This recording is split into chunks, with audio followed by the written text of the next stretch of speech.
Hello everyone. तो अब हम लोग बात करने वाले हैं एक नए टॉपिक के बारे में जिसका नाम है बायोट-सैवर्ट्स लॉ। ठीक है, ये एक टॉपिक है जिसका इंपॉर्टेंस बहुत ज्यादा है। ये लॉ मैग्नेटिक फील्ड में सेम तरीके से काम करता है जिस तरीके से जो हमारा कूलम्स लॉ था वो इलेक्ट्रोस्टैटिक्स में काम करता था। ठीक है, तो बोथ आर एनालिगस। मैग्नेटिक फील्ड में आता है बायोट-सैवर्ट और इलेक्ट्रिक फील्ड में आता है कूलम्स लॉ। ठीक है, अब दूसरी बात करते हैं कि बायोट-सैवर्ट लॉ को पढ़ने से पहले एक चीज हमको याद था जो हम लोगों ने कुछ प्रीवियस लेक्चर्स में देखा था कि मैग्नेटिक फील्ड का कॉज क्या था। यस, मूविंग चार्ज या करंट। जब भी करंट फ्लो होगा या चार्ज मूव करना स्टार्ट करोगा तभी तुम्हारा मैग्नेटिक फील्ड डेवलप होगा। यस, डाइजेस्टेबल है, मैं समझ गया, मुझे समझ आ गया, बट ये हमको थोड़ी पता चलता था। हमको ये पता चल गया था मूविंग चार्ज है तो मैग्नेटिक फील्ड है, बट कितना?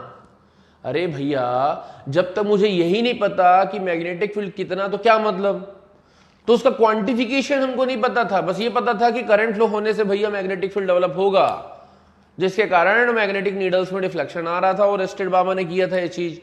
बट उन्होंने ये नहीं बताया था भैया कितना फ्लो कराओगे तो कितना ज्यादा मैग्नेटिक फील्ड आएगा। तो वो क्वांटिफिकेशन किसने दिया था? दो साइंटिस्ट ने मिलकर दिया था जिनका नाम था जीन बाप्टिस्टे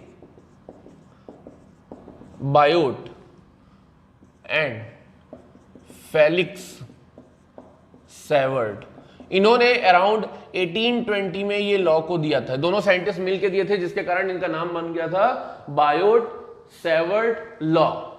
क्लियर है? इन दोनों साइंटिस्ट ने बोला कि किसी कंडक्टर में अगर हम करंट कितना फ्लो कराते हैं तो उसके बेस में हम ये डिसाइड कर सकते हैं कि हमारी मैग्नेटिक फील्ड उस कंडक्टर के कारण कितना डेवलप होगा। क्लियर है? तो यहां पे क्वांटिफाई किया किसने? ये दोनों साइंटिस्ट ने मिलकर, जिसके कारण एक लॉ बन गया बायोट-सैवर्ट लॉ।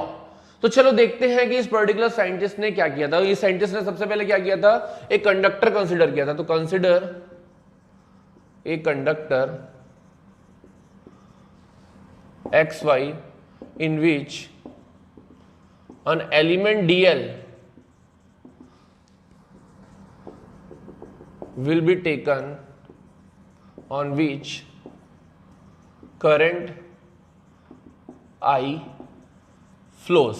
तो उन्होंने पहले क्या किया था? एक कंडक्टर या वायर को ले लिया था, उसके अंदर में एक छोटा सा एलिमेंट dl लिया था और उस पर्टिकुलर कंडक्टर से I करंट फ्लो कर रहा था। हमको क्या करना है कि V wish to calculate the magnetic field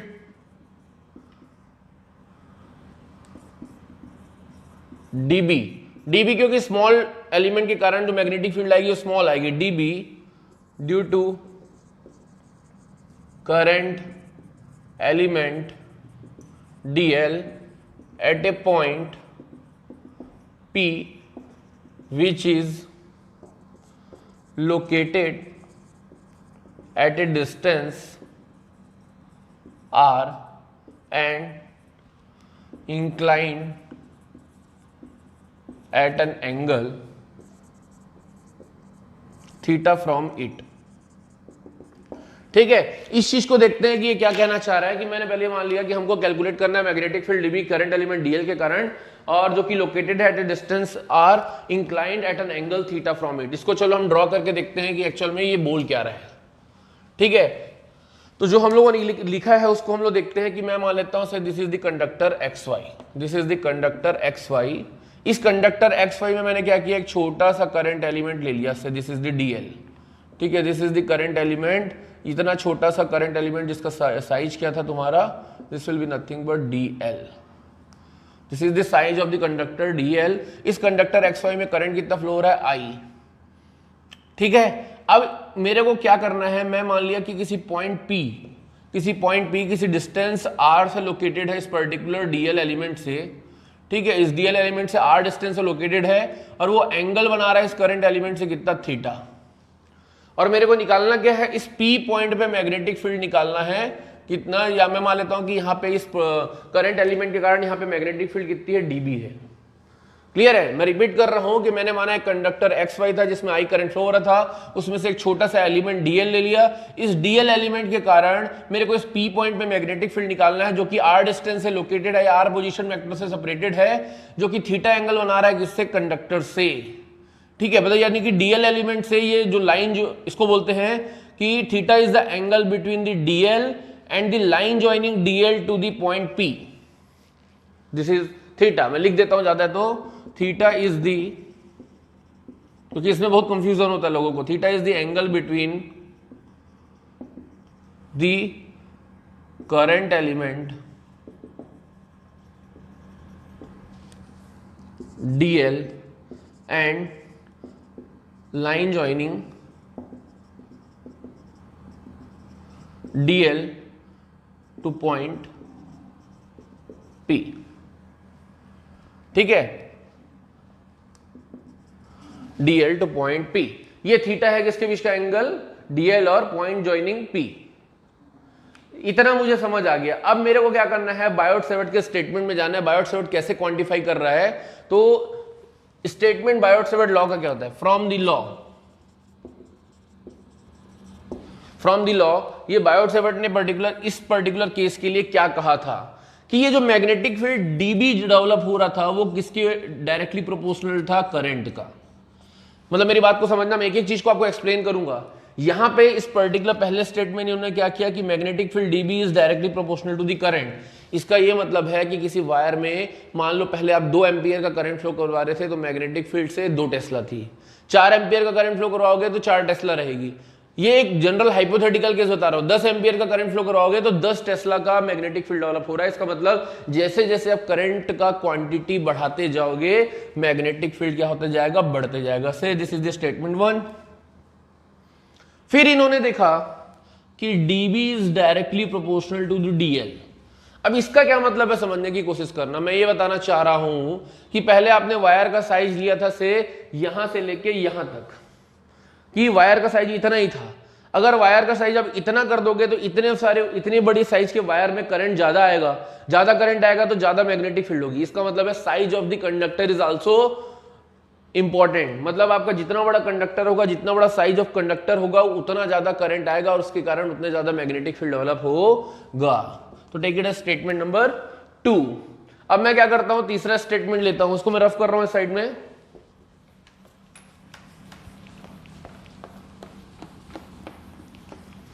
तो तीसरा स्टेटमेंट क्या बोलता है कि dV is directly proportional to sine theta. अब ये क्या बोलना चाह रहा है, इसको थोड़ा सा लॉजिकली समझते हैं कि why it is directly proportional to sine theta. See हुआ क्या था कि जब ये P पॉइंट को मान लो मैं कंडक्टर के ऊपर लिया था, इसको दूसरे कलर के मार्कर से बताऊंगा तो ज्यादा इजी रहेगा। मान लो P पॉइंट को मैं यहां पे लूंगा ना, तो एंगल कितना हो जाएगा, theta is equal to 0 degree, यानी कि point lies on the wire. So in that case the magnetic field was 0. Then I started moving somewhere here. मतलब थीटा को बढ़ाया ऐसे, this is theta 1, then theta 2, then theta 3 and up to theta is equal to 90 degree. What I found कि theta जैसे जैसे बढ़ाया जा रहा है और थीटा 90 है, तो थीटा 90 में आपको मैक्सिमम आपको क्या मिला, मैग्नेटिक फील्ड मिला। इसका मतलब है कि जब भी ऐसा होता है कि 0 डिग्री में थीटा की वैल्यू 0 होने से अगर मैग्नेटिक फील्ड 0 हो रहा है, थीटा की वैल्यू 90 डिग्री में मैक्सिमम आ रहा है, इसका मतलब ये साइन थीटा के ऊपर डिपेंड करता है। साइन 0 की वैल्यू 0 होती है, साइन 90 की वैल्यू 1 होती है, यानी कि मैक्सिमम होती है। और हमको पता है sine theta varies from 0 to 1। इसका मतलब है अगर साइन थीटा की वैल्यू 0 है और थीटा की वैल्यू 90 डिग्री है, तो मैक्सिमम वैल्यू साइन थीटा कहां पे अचीव करेगा, 90 डिग्री में। इसीलिए क्या होता है, dV is directly proportional to the sine theta. ठीक है, तो ये 3 स्टेटमेंट पता चला। साथ में लास्ट स्टेटमेंट ये पता चला कि dV is inversely proportional to r square. It is called the inverse square law, just like the Coulomb's law. Coulomb's law में भी क्या होता था, आपका इनवर्स स्क्वायर लॉ फॉलो करता है, just like the gravitational law, universal law of gravitation also. वहां पर भी यूनिवर्सल स्क्वायर लॉ फॉलो होता है। मतलब समझने की कोशिश करना कि अगर मैं क्या करूंगा, इस P पॉइंट को जैसे जैसे पास लाऊंगा, यानी कि तुम्हारा R की वैल्यू कम होगी, जितना हम नजदीक आएंगे इस करंट एलिमेंट की, ऑब्वियस सी बात है कि जितना ज्यादा एक्सपोजर होगा उतना ज्यादा मैग्नेटिक फील्ड डेवलप होगा। मतलब मैं जितना P पॉइंट को पास लाऊंगा वहां पे उतना स्ट्रॉन्ग मैग्नेटिक फील्ड होगा। लेकिन दूर होगा यानी कि R बढ़ेगा तो मैग्नेटिक फील्ड घटेगा, R घटेगा तो मैग्नेटिक फील्ड बढ़ेगा। इसलिए किस पर्टिकुलर रेशियो में डिपेंड करता है, R स्क्वायर में। तो ये statement number 3। Statement number 4, combining all the statements, ठीक है, we get तो यहां से हमको पता चला dB is directly proportional to ideal sine theta upon r square. यहां से मुझे क्या पता चला, ideal sine theta upon r square, ये पूरे स्टेटमेंट है। ऑब्वियस ही बात है, प्रोपोर्शनैलिटी साइन को हटाना होगा तो dB is equal to k IDL sine theta upon r square. यहां पे k क्या है, I can write here where k is a constant of proportionality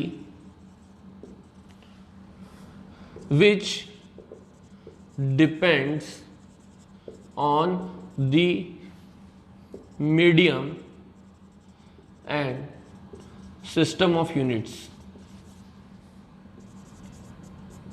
ठीक है, तो यहां से मुझे पता चला कि k is a constant of proportionality which depends on the medium and system of units। ठीक है, तो I am just roughing down this particular diagram. इस डायग्राम को आप समझ चुके हैं अभी तक।